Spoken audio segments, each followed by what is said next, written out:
that terror scare in midair. A Middle Eastern diplomat was detained by air marshals last night after smoking in an airplane's restroom and joking he was lighting his shoes on fire. CBS News correspondent Bob Orr is in Washington with the latest. Bob, good morning.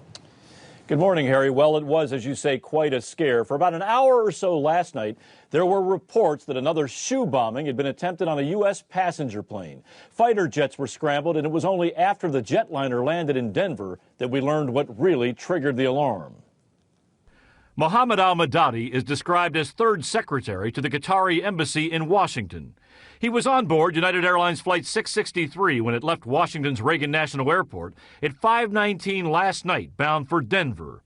Officials say al-Madadi at some point left his first-class seat and went to the plane's bathroom to apparently smoke a cigarette. When he emerged, two air marshals, also in first class, stopped him and sat with him for the remainder of the flight. One passenger told his wife it was handled quickly and quietly. He called and said there's been an incident. Some guy got mad in first class and had a tantrum. Officials say it was while he was seated that he then reportedly made a joke or a wisecrack about trying to light his shoes on fire, in apparent reference to the 2001 so-called shoe bomber Richard Reed, and that set off alarm bells with the air marshals. Two F-16 fighter jets were scrambled from Buckley Air Force Base in Colorado and escorted the Boeing 757 for the last 5 minutes of its flight.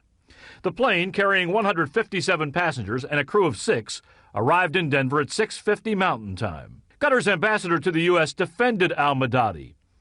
This diplomat, he wrote in a statement, was traveling to Denver on official embassy business on my instructions, and he was certainly not engaged in any threatening activity. The facts will reveal that this was a mistake.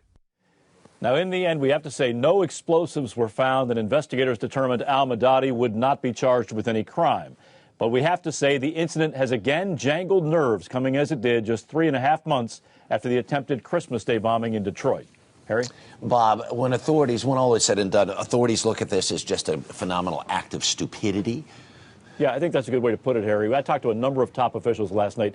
Nobody was laughing at this joke. This was serious business. We scrambled fighters. It's just fortunate that nothing worse happened here, Harry. Bob Orr in Washington this morning. Thank you so much. A lot happens early on The Early Show, weekday mornings on CBS.